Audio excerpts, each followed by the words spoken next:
વૃદ્ધ ધાતુ કર્મ એટલે ફંક્શન ઓફ એગ્રેવેટેડ ધાતુ. પહેલું રસ, તો રસમાં શું કીધું? રસો અપી શ્લેષમાં વત. એટલે શું કે જો રસ વધી જશે, રસ ધાતુ, તો એના શ્લેષમાં વધશે એટલે કફ વધશે, એના જેવા થશે. કફનું શું કીધું તું? શ્લેષમાં અગ્નિ સદન પ્રશે કાલશે ગૌરવમ શૈત્ય શૈત્ય સ્લથંગત્વ શ્વાસ કા સતી નિંદ્રતા.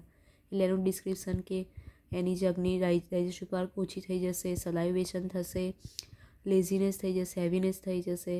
પછી શૈત્ય એટલે એને સ્વેટ જ્યાદા આવશે, પછી ઠંડી લાગશે, સ્લગ અંગત્વ એટલે લૂઝનેસ ઓફ જોઈન્ટ, પછી શ્વાસ લેવાની તકલીફ પડે, કફ થઈ જશે ને વધારે ઊંઘ આવશે. એ જ રસના થશે. બીજા એના થોડા બીજા આપ્યા છે કે સલાઇવેશન છે એટલે કે લાળ થવી, એનોરેક્સિયા, ગમવું નહીં, નોઝિયા ફીલ થવું, ચેનલ બ્લોક થઈ જવી. તો આ કહે ને તો કહી દેવાનું કે એગ્રેવેટેડ કફ જેવા એના સિમ્ટમ છે. પછી રક્ત ધાતુ વધી જાય તો શું થશે? તો કે રક્તમ વિસર્પ પ્લીહ વિદ્રધિન કુષ્ઠ વાતાશ્ર પિત્તાશ્ર ગુલ્મ ઉપકુશ કામલા વ્યંગ અગ્નિનાશ સમોહ રક્તત્વ અંગ નેત્ર મૂત્રતા. આનો મિનિંગ જ લખી દેવાનો છે કે વિસર્પ એટલે શું? હર્પીસ. પ્લીહા એટલે શું?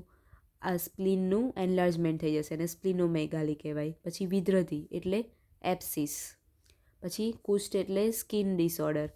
વાતાસ્ત્ર એટલે ગાઉટ, વાતને રિલેટેડ રોગ. પિત્તાસ્ત્ર એટલે બ્લીડિંગ ડિસઓર્ડર. ગુલ્મ એટલે એબડોમિનલ ટ્યુમર. પછી ઉપકુશ એટલે ટૂથ પ્રોબ્લેમ, દાંતનો પ્રોબ્લેમ. કામલા એટલે જોન્ડિસ, કમળો થઈ જવો. પછી વ્યંગ એટલે Blaikie sports on the face. પછી અગ્નિનાશ એટલે ડાયજેસ્ટિવ પાવર ડિક્રીઝ થઈ જવો. સમમોહ એટલે ડાર્કનેસ બિફોર આઈસ, આંખની આગળ અંધારું આવી જવું. રક્તત્વ અંગ નેત્ર મૂત્રતા એટલે રેડનેસ આવી જશે. સામાં તો બોડી, આઈસ એન્ડ યુરિનમાં. એટલે પહેલાં શ્લોક લખીને આ બધાનો એક એક વર્ડ લેવાનો, એનો મિનિંગ લખતું જવાનું. પછી માંસ વધી જશે તો શું જોવા મળશે? તો કે માંસ ગંડ અર્બુદ ગ્રંથિ ગંડ ઉરુ ઉદરવૃદ્ધિતા કંઠાધિસ્વ અધિમાંસ છે. એટલે ગંધ એટલે શું જોવા મળશે? Enlargement of glands in the નેક. નેકમાં ગ્લેન્ડમાં એનલાર્જમેન્ટ જોવા મળશે. પછી અર્બુદ એટલે tumours of different nature, tumour જોવા મળશે. ગ્રંથિ એટલે સિસ્ટ જોવા મળશે, કોથળી જેવી રચના. પછી શું કીધું? તો કે ઉરુ ઉદર ગંડ ઉરુ ઉદર વૃદ્ધિતા એટલે ગંડ વૃદ્ધિતા એટલે નેકમાં વૃદ્ધિતા થશે, એનલાર્જમેન્ટ થશે. ઉરુ એટલે બેકની વૃદ્ધિ થશે મેદમાં. પછી ઉદર એટલે એબડોમિનલમાં વધારો થશે. પછી શું કીધું? તો કે એનલાર્જમેન્ટ ઓફ હેવીનેસ ઇન ધ બટક્સ, નેક, લિપ્સ, શોલ્ડર, એબડોમિન, થાઈ એન્ડ કાપ મસલ એટસેટ્રા. એટલે અહીંયા વધારે પડતું માંસ જોવા મળશે. પછી મેદ વધી જશે તો શું જોવા મળશે? તદ્વન મેદસ તથા શ્રમમ અલ્પે અપી ચેષ્ટિ એટલે શ્વાસમ સ્પીક સ્તનો ઉદર લંબનમ. એટલે મેદ ધાતુમાં સિમિલર માંસ જેવા સિમિલર ફીચર્સ તો હશે, જેની જોડે જેવું કયું હશે? શ્રમમ એટલે કે થાકી જશે અથવા તો પાલ્પિટેશન જેવું.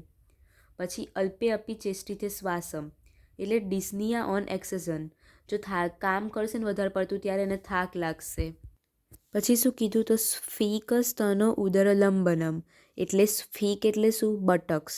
સ્તન એટલે બ્રેસ્ટ, ઉદર એટલે લંબન. આ ત્રણેય ડ્રોપિંગ થઈ જશે એટલે કે આમ નમેલું ટાઈપ થાય ને એવા થઈ જશે. આ મેદના થયા. હવે અસ્થિ ધાતુ વધી જશે તો શું જોવા મળશે? અસ્થિ અસ્થય છે, એનો સંધિ જોડે એટલે અસ્થિ વંચાય. અસ્થિ અધિઅસ્થિ અધિદંતાશ્ચ. અધિઅસ્થિ એટલે શું? Extra growth of bones. અને અધિદંતાશ્ચ એટલે શું? Extra growth of teeth. તો અસ્થિ ધાતુ વધશે તો આ બે સિમ્ટમ જોવા મળશે. પછી મજ્જા ધાતુ વધશે તો મજ્જા નેત્ર અંગ ગૌરવમ પર્વસુ સ્થૂલ મૂલાની કુર્યાત કૃચ્છાન્ય અરુસી ચ. એટલે જો ઇન્ક્રીઝ મજ્જા ધાતુ કોઝિસ, જો મજ્જા ધાતુ વધશે તો શું કોઝ કરશે? તો કે નેત્ર અંગ ગૌરવ એટલે heaviness in the eyes and body parts. પર્વસુ સ્થૂલ મૂલાની કુર્યાત કૃચ્છાન્ય અરુસી ચ. Produce boils on the phalanges એટલે જે ફેલેન્જીસ આંગળીઓ છે ત્યાં એ સ્કિન ડિસઓર્ડર જેવું કરશે. અને વધારે પડતી ચામડીને એવું ટાઈપ આવે ને મજ્જામાં, એના લીધે એવું થશે. Which are difficult to manage, જે મેનેજ કરવું ડિફિકલ્ટ હશે. આ મજ્જા વધશે તો થયા. હવે શું? શુક્ર ધાતુ વધશે તો શું થશે? અતિસ્ત્રી કામતામ વૃદ્ધમ શુક્ર અશ્મરી અપી. જો ઇન્ક્રીઝ ધ શુક્ર ધાતુ વધી જશે તો શું જોવા મળશે?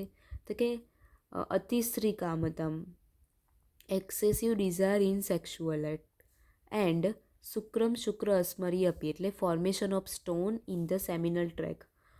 જે જેનાઇટલ ઓર્ગન છે, જેનાઇટલ ટ્રેક છે, ત્યાં પથરી જોવા મળશે. અને બીજું એક આ સિમ્ટમ. તો આવી રીતે થયું કે એના ધાતુ અદર વધતી ગઈ, તેના શું ફીચર્સ જોવા મળશે?